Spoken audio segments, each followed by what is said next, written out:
Hello, Hello, friendos. hello. Hopefully we should be back. Stop with the friendos. No, everyone is a friendo. All Why? the Where people did who you are even patient get this enough, from?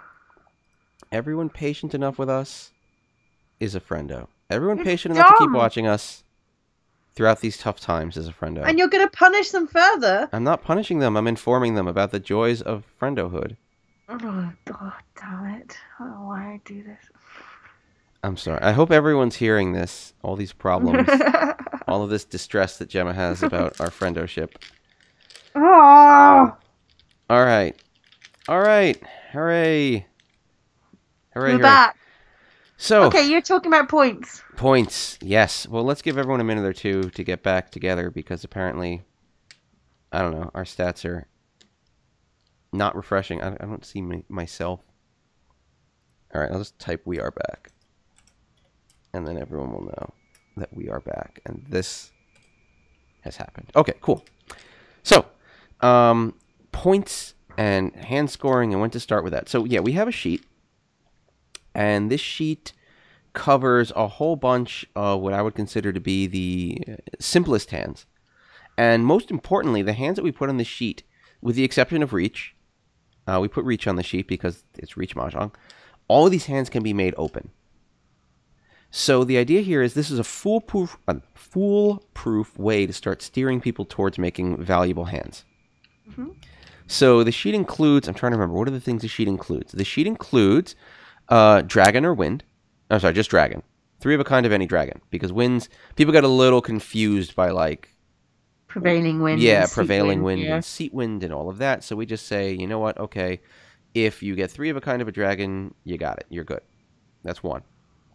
We include flush. And we kind of compress full flush and half flush down to just flush. So you can make a flush. That's easy. We include all pongs. So you can make your pong palace. You can get your toy toy. We include 3 similar chi, actually, which can be called, Sanchoku can be called. We include all simples. And then we include Reach. All simples is Tanya, right? Tanya, yes. Yes. But you don't include Chanta. No. Because that's more complicated. In a way. It?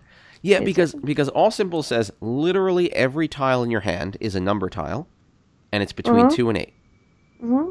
But Chanta says every set in your hand includes at least 1 1, or at least 1 9, or at least 1 wind, or at least 1 dragon. Which is a little more tricky for people. I guess. I don't know. This is empirically what we found to have worked or not worked. Fair enough. So that's where we were. Welcome back. We're sorry for the delay, but I'm 99% sure it was not our fault. I'm fairly sure it was all Twitch's fault. Those mean people who are running this enormous great service that has screwed up once. But if we played Civ 6, it wouldn't have cut out. It's true. It's true. So yeah, hand value, and so we give them that. And again, if you have people who are comfortable making hands, they're going to be pretty confident making a hand that fits one of these patterns. And we tell them you got to fit at least 1 to win. And we start there. We just say that's it. You got to fit at least 1. And we let them get through a hand or 2 and win like that, and they're happy because they won, and it's all great, and they're hooray, hooray, hooray. And then what we end up doing is we start telling them, okay, now you can overlap some of these things. You could get a flush that's also all simples, which would be super cool. You could get an all pongs that includes a dragon. What are we chatting about? Something is not something you show in hour 1 of any teaching method. I want to know what this is that people are saying. Kuisagari.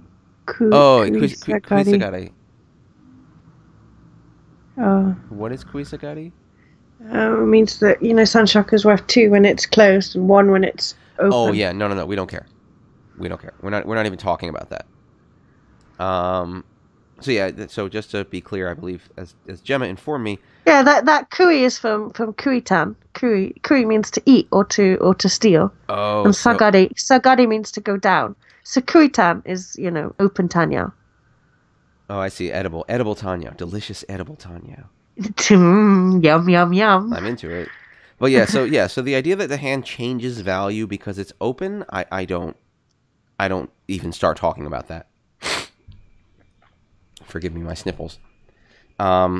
And then we say, okay, yeah, you can get like a dragon and a flush. You can get a dragon and all pongs and all these things. We tell them they can stack them. And we do extraordinarily simple scoring. It's based only on Han. And we just do 1,000, 2,000, 4,000 Mongon. So 1 Han is 1,000, 2 Han is 2,000, 3 Han is 4,000, and 4 Han and up is just Mongon. And then we go into that table. And that keeps scoring extraordinarily simple for people when they understand it. They understand the most important part about it. And that is that every additional Han you get doubles your hand value. Yeah. That's what you need people to understand. You need people to understand you want more. And that winning a bunch of 1 Han hands isn't going to help you when someone wins a Mongon hand and takes 8,000 points back. Mm-hmm. And we do say, like, scoring, there's more complexity to scoring. There's more to learn about it, but we're kind of glossing over it because we like to make sure people know. People do appreciate knowing, like, when are we glossing over something? Yeah. Some people are going to want to dive right into the complexity. I had some people at PAX say to me, I want to hear all about scoring. Yeah. And I know people who said, I don't want to know anything about it. That's fine. I don't want to know anything about it either. You know a lot about it. You did your whole protests. Oh, that was awful. Awfully cool. I'm just not a numbers, like I know some people who can just do the maths and I just can't.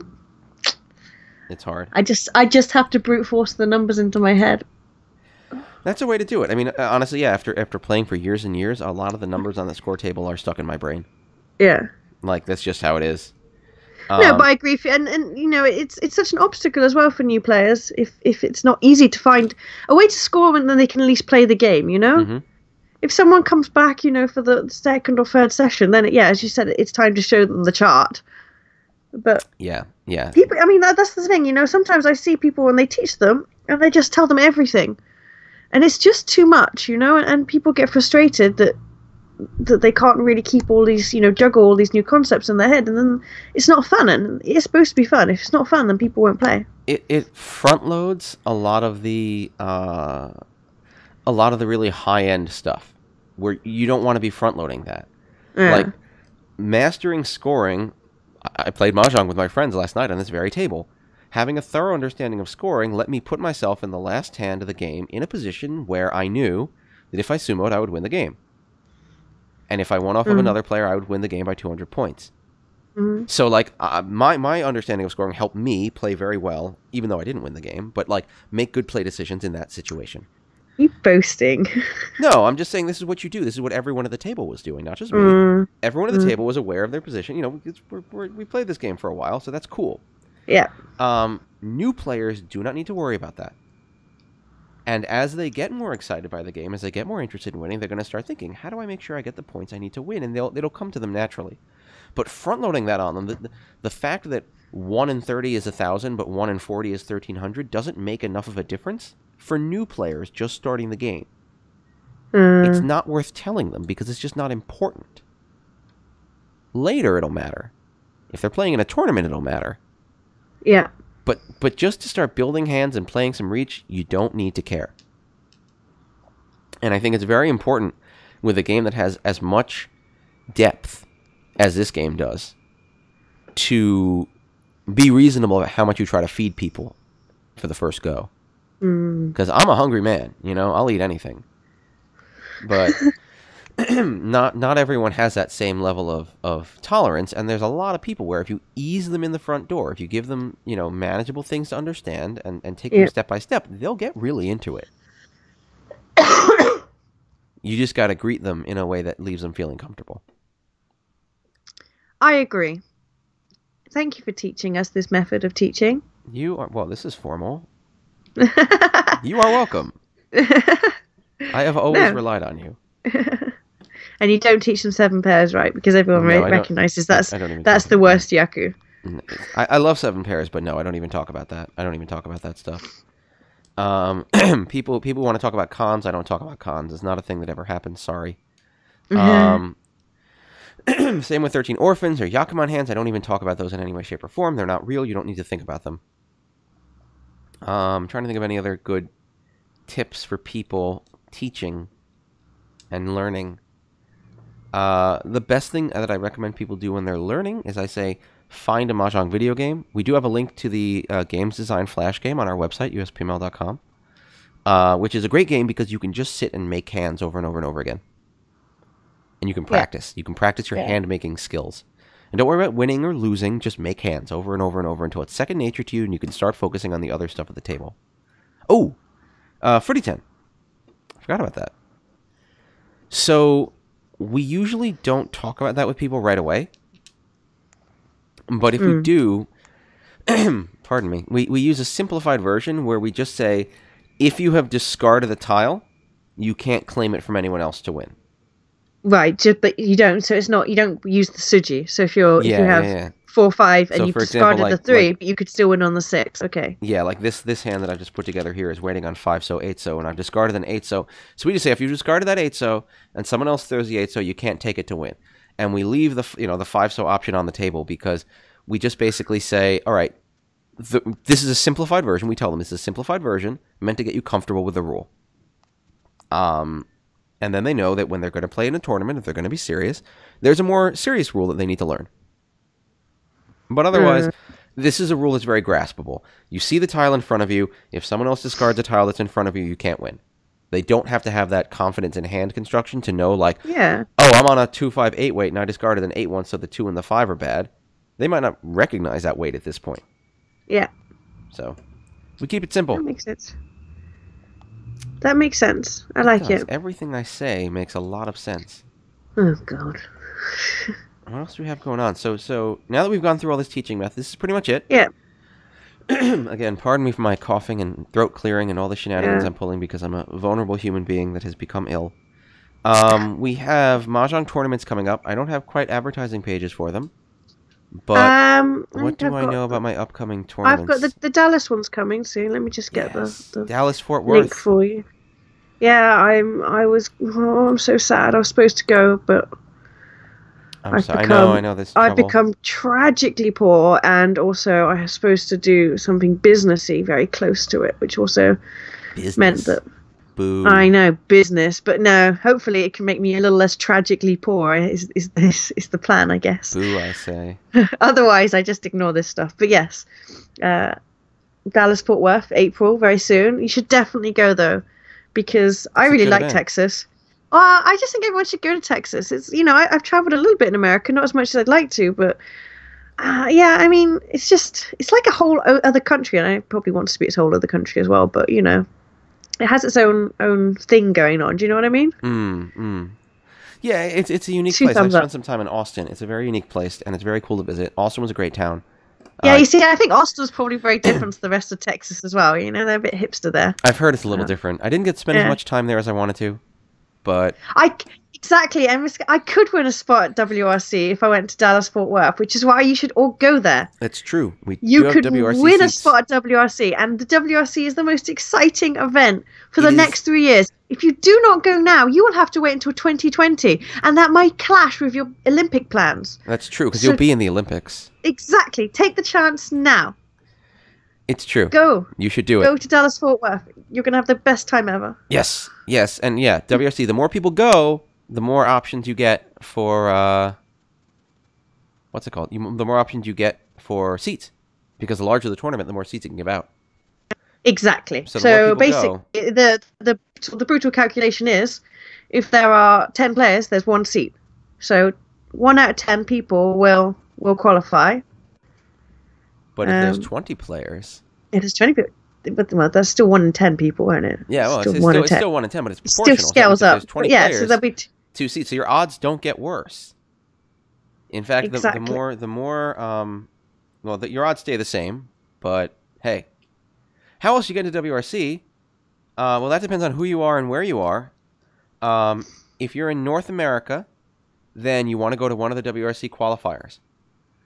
It is also very important to us that pretty much we're kind of quasi-requiring that people come to at least one event in North America just so we've physically seen you like you're a real person. You're not a self-aware machine. Because self-aware machines are not allowed to participate in WRC. We don't want the robot takeover quite yet. No. And also, I mean, this was partly a requirement that I pushed upon poor North America. It was awful. But I think everyone needs to go to a tournament once to get, if they, there's a lot of very strong online players, who play in Tenho or Run or whatever else.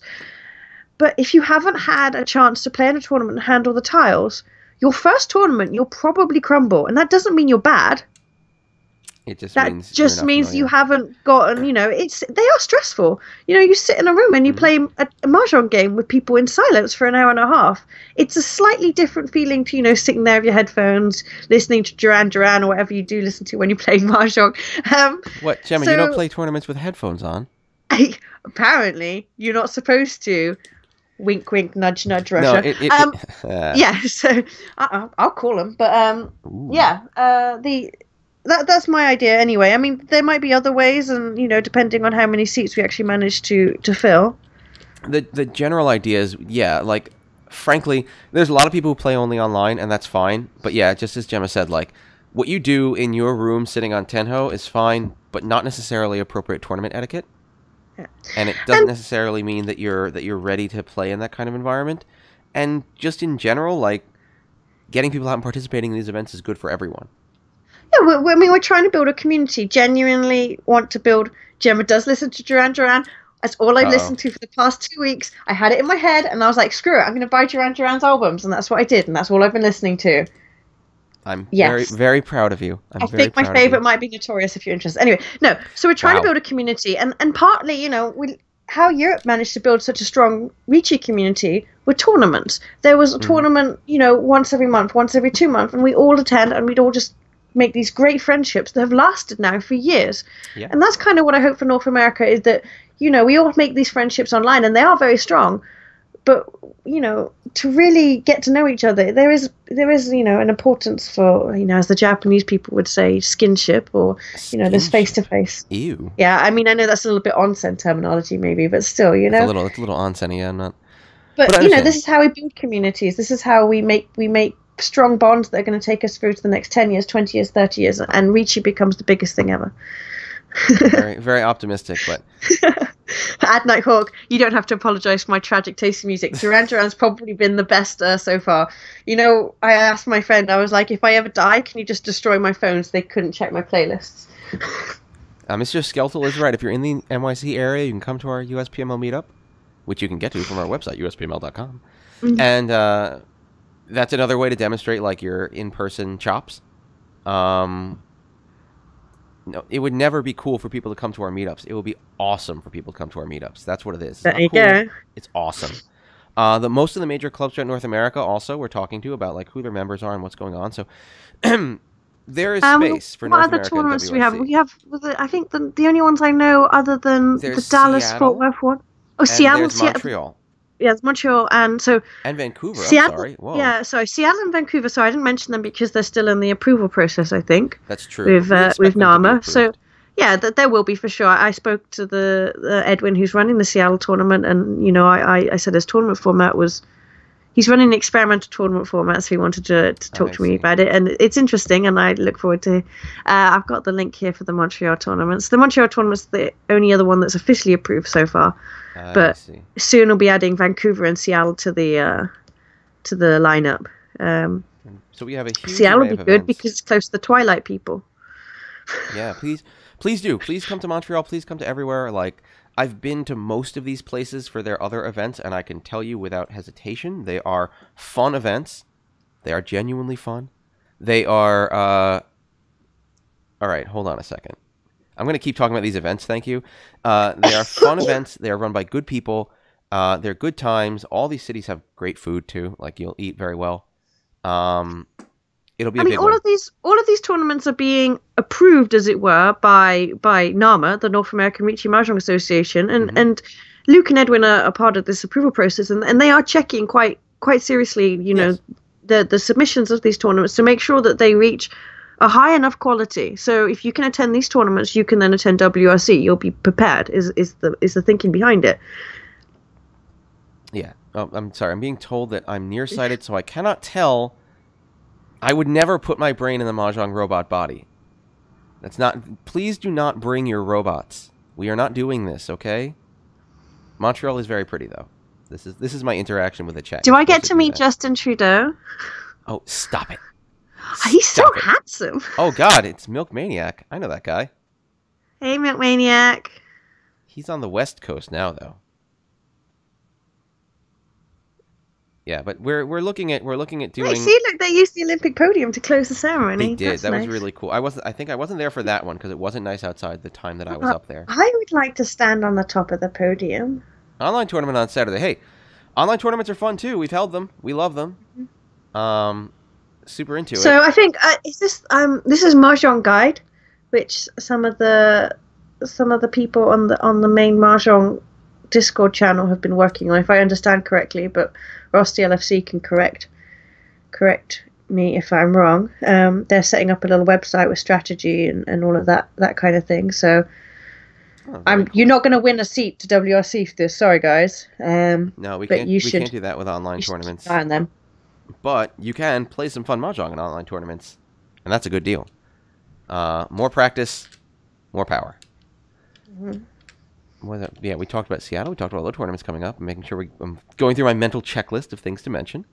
Yeah. We're going to be back again every week at 3 p.m. on Saturday to play some Mahjong, stream some Mahjong. Unfortunately, that's 7 p.m. in the UK. For those of you who are in Europe, remember they're on summertime and we are not yet. I forget when we go to summertime, but double check it. Okay. So this online tournament is March 25th. Okay, cool. So it's a week from today is when their online tournament is. Not literally today. Yeah. So we'll be streaming. I'm gonna work on putting some of this together into a more compact video we can upload to YouTube, so that you can use it as a reference or guide. If people are interested, I can do a full something that someone who's new can totally watch. I guess that's my question: are people more interested in something that they can use to kind of absorb the method to teach others with, or something that you can just point someone at? I think we need both. Okay, so I'll just record like a fiend. I'll record everywhere. Yeah. Yes, please. All right. Fine. So yeah. Fine. Just fine. Work harder, bitch. I'm gonna do. Whoa, language, please. Sorry. Language. Work harder, bish. Bish? No. Don't do that. That's not okay. Can't do that. But anyway, thank you, everyone. I think this kind of concludes our time today. Whilst we trail off into whilst nonsense. Gemma has not dragged us entirely down. But you should all listen to Duran Duran, guys. Just do it. Everyone do listen to Duran Duran. I think that's really what you should take. I think it improves your mahjong. To be honest, it does improve your mahjong. It does improve your mahjong. No, it does. Wait a minute. I'm trying to find. I can't use my iPhone anymore because I damaged my. You know, if you're gonna claim Duran Duran improves your mahjong, it's up to you to make the Duran Duran novelty album where all the songs have mahjong lyrics. Oh, dude, I'll do it. I'm up for that. I'm okay with. Do it. That's what I want. That's what I want to have happen. I know their lyrics aren't as. What is this? No, stop this. No. Also, that's really loud. Yeah, there you go. You're enjoying it. How can you not love that? No. All right, we don't have rights to that. We can get sued. No, it's okay. Not for that few seconds. Of course, you can't get sued. We just have to pay them. You have no idea how litigious this can be, and I am not paying Duran Duran. I swear to God, of all the things I have to do, paying off Duran Duran to not sue my stream into oblivion is not. I swear to God, my life is such a wreck. Oh, if Simon Le Bon came and knocked on the door to tell me off, I would laugh so hard.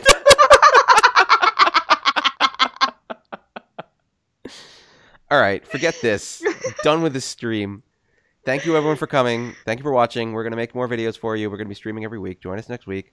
And until then, play more Mahjong, play online, listen to Duran Duran. Yes. And then we're going to transition to our ending theme. Bye. Where we sit here and we do the ending theme. And I can't see when it's happened. Oh, I can now. God, why? Hey, dude, we have used, what is it? Are you recording this? I'm still recording. It's still live. We're still live. Oh, we're still live. We're going to go away in a second. We did the Nico Nama channel. Oh, dear. And yeah, Jen we put it on YouTube because it's they